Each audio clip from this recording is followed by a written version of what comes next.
afternoon. You're watching the English newscast on Future Television. I'm Yumna Naufal, and these are today's top stories.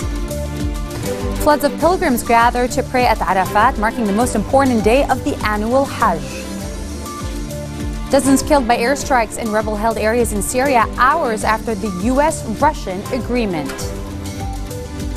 And the United States marks the 15th anniversary of the 9/11 attacks with solemn services to commemorate the victims of the deadliest terror strikes on U.S. soil.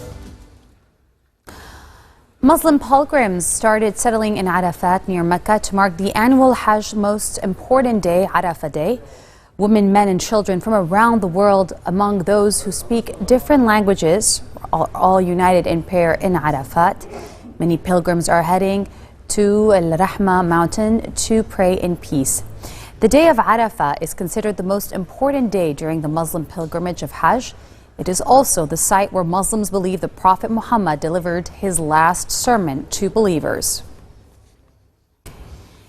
A barrage of airstrikes on rebel-held areas in Syria is killing scores of people just hours after the government in Damascus approved a U.S.-Russian plan to halt fighting in the country's civil war.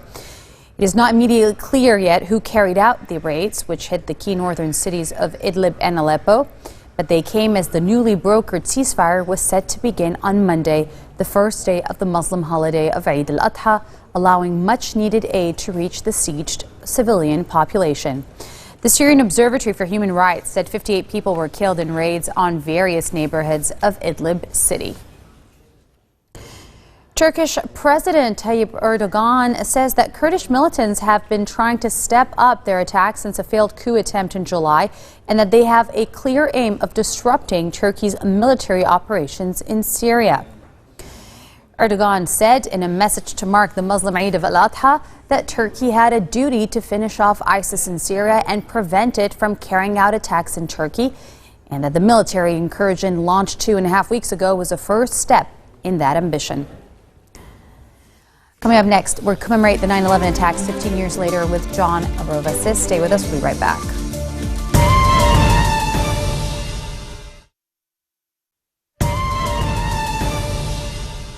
"15 years since the fateful day that saw two planes crashing into the Twin Towers in New York City, a day that changed the course of international relations and American foreign policy as we know it today.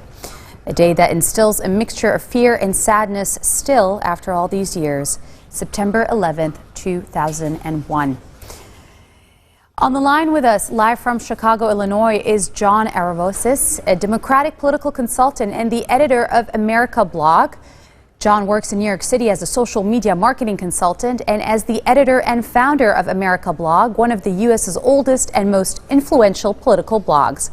Previously, John has worked for the Senate as well as the World Bank. Welcome, John. Hello, good morning. Thank you for being with us so early there in Chicago, Illinois. Early enough. Just a few days ago, you wrote on your blog that the difference between honoring a tragedy and reliving it are very different, saying that when you incessantly post video of thousands of people about to die or in the act of dying on TV screens across the country, it can cause more harm than good. But isn't the focus of these perpetual shots to ensure America and the world never forgets? You know, it is. For example, what's going on this morning on our MSNBC TV network, they're re-showing the television the morning of September 11th, basically 2 or 3 hours of the morning show when the planes hit the World Trade Center. They're re-showing that for 2 or 3 hours. And, you know, I think that's very interesting for kids, for anybody under 25 years of age. They will not be familiar with the tragedy, really, because they were under 10 years old. So I think for them, it's an educational event. I think for a lot of us, especially those of us in Washington and New York, but even those who are from the country, the day was akin to living through war, akin to living through the death of a loved one or the murder of a loved one. And I think sometimes the way we remember this tragedy every year by showing these images over and over again can open up old wounds. It's almost like opening up old war wounds, and I think sometimes that's just not helpful. Right. It isn't helpful, but yet, you know, when we talk about a lot of, you know, we talk about World War I, we talk about World War II, we talk about tragic and terrible events of the past, we always show pictures of the past, again, to probably make a new generation more aware, or just at least, bring that knowledge through, but as well as to make sure that people never forget. Right. It's really interesting 15 years down the line, because President George W. Bush's former press secretary, Ari Fleischer, released the 6-page notes he took aboard Air Force One in the immediate aftermath of the 9/11 attacks, where Bush says to Vice President Dick Cheney, "We're at war." And then, of course, he went on to say that while the war on terror begins with Al-Qaeda, it doesn't end until every terrorist group has been found and defeated. However, 15 years later, the fear of terrorism remains high and doesn't seem to be dissipating anytime soon with the rise of ISIS. So do you think that in the last 15 years, the administrations in place have been able to alleviate American concerns over terrorism? Obviously not. I think, obviously, we finally got Osama bin Laden under President Obama a few years ago. From what I hear, obviously, I don't work for the government, but from what I hear, ISIS is in worse shape than it has been in years, although it's better right now than it was, 5 years ago when almost nobody had heard about it, right?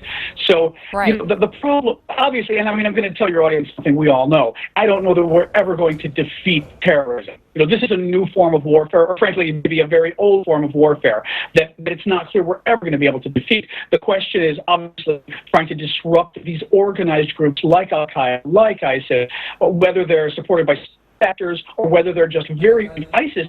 ISIS was practically. I mean, they had a government. It was really kind of fascinating what they were able to pull off, and that kind of thing you can disrupt if you do it correctly. We are actually going live now to pictures of the where the World Trade Centers fell in New York City. They're commemorating this as we speak. You're talking about, okay, there's never going to be a way to probably defeat ISIS or defeat terrorism altogether, sure. But you said we can probably disrupt these organizations. How do you think we can try, or the governments can try, to abate this constant fear that many Americans still have today? I mean, polls are coming out saying they still are angry and they're still very much afraid of this constant threat 15 years later. The answer I'm going to give, but you guys are familiar with it, is try to figure a solution to the problem in the Middle East. The only thing is, I don't know when that's ever going to happen. I've always been, unfortunately, a little pessimistic on that, and probably a lot of your viewers are too. I'd like to be hopeful, but I think we all know that's where a lot of this is coming from. It's the turmoil there, the understandable anger, I think, on both sides, and it leads to a lot of problems like this. I don't know how we resolve that. I really don't. We are less than 2 months away till the presidential elections in the U.S., and both leading candidates, Democratic nominee Hillary Clinton and Republican nominee Donald Trump, have both strong ties to New York. She was, of course, the U.S. Senator for the state of New York from 2001 to 2009, and he was born and raised there. When you look basically forward to this election and you're thinking, all right, who's going to be a better candidate to tackle terrorism? And I know you're a Democrat, but what Donald Trump is saying is appealing to a lot of these voters. So how do you think it's going to play out in the next few months? What Donald Trump does very well is he appeals to voters who perhaps don't think things through clearly. We had some recent run-ins with the Iranian military in the last week where they came within, 100 yards or something, or 100 meters of some U.S. ships. And I think they also sort of gave them a certain sign with their hand, saying, go to hell. Trump said, the next time if I'm president and the Iranians give us the finger, as it's called, we're going to blow them out of the water. I mean, he appeals in a very crass way that isn't very healthy militarily. I think that's the risk. What's going to play out over the next few months? Hillary has always done better than Trump as commander-in-chief. Lately, in the last week or two, Trump has really surged, I think. He's doing better in the polls. He isn't beating Hillary, but he's really doing better in the polls. But he's also doing better in the sense that maybe he'd be a stronger leader, and I think that's really troublesome. As much as, I will say this, as much as Hillary has been very strongly ahead in the polls, and everyone's been saying, oh, Hillary's going to win, right, there's still a risk. There's a risk Trump can win. Right, he just edged over her, I'd say a few days ago. Poll. And Right. there's in one CNN poll. Yeah. Now, one thing I will remind your readers or your viewers, you've always got to look at state by state polls in the U.S. because we have that very strange system where the national vote overall doesn't decide an election. It's not like if you get 50 million versus 51 million. It's not that. You have to win special states and things like that. So a national poll doesn't always mean you win. And I know that sounds crazy if you're not from the U.S., but that's the way it works. So in the state by state polls, Hillary is still ahead of Trump, but he's improved in the last few weeks. He has. And I want to go. That could keep up. Right. I want to go back to one thing you said in just a second. Let me just say that on our screens, live from Chicago, John is actually a New Yorker live from Chicago, but we have the pictures of President Barack Obama in New York as we speak at the location of where the World Trade Centers were attacked and fell down 15 years ago. Just to go back on what you were saying about the voters of Trump, Hillary Clinton in the last 24 hours retracted what she had said about the voters, calling them deplorable, and she retracted and apologized for that comment. She retracted half of the comment, actually. Right, and you said they don't sometimes think things through clearly. However, there seems to be a lot of anger. And that's been a factor since the beginning of the campaign, of the Donald Trump campaign. And the voters are angry at the status quo in Washington, things not being resolved. So that seems to be playing out now. Do you think that, I know you said the chances are high, but do you think that could actually, and eventually, if Julian Assange releases a few details about her, can that eventually lead Trump to the White House? Yes.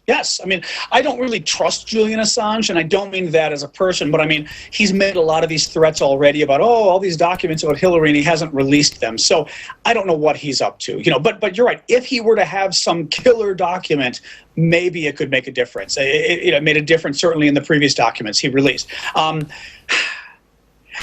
What worries me more is, as you said, the anger. I mean, and it's not just in the U.S., which is why I think it might actually work. Right. We've seen England with the Brexit. We've seen European countries across the board, much more than the U.S. in the last several years, where these far-right movements have been successful. It could be a snowball effect, right? Have you thought about the snowball effect of that all? Well, correct. Well, I would maybe rather than snowball, my point really is that we've seen anger in other countries that has actually become quite significant at the ballot box, during elections. And that's what scares me, is in European countries who are similar in some ways to the U.S., the anger wasn't just crazy candidates who ran and didn't win. We're seeing Le Pen in France doing much better. We're seeing the Democrat Party, as it's called in Sweden, which is really the far-right, almost neo-Nazi party, doing very well as well. So I worry in the U.S. whether Trump is being a little smart in that he's trying to tap into people's prejudices, Right. The anti-Muslim attitudes, the anti-gay, anti-Jewish attitudes, and it might actually work with this very core group of people. Thank you so much for being with us. That was John Aravosis, live from Chicago, Illinois. He is a New Yorker, talking about the events of 9/11 15 years later to the date. Thank you so much for being with us. Thank you.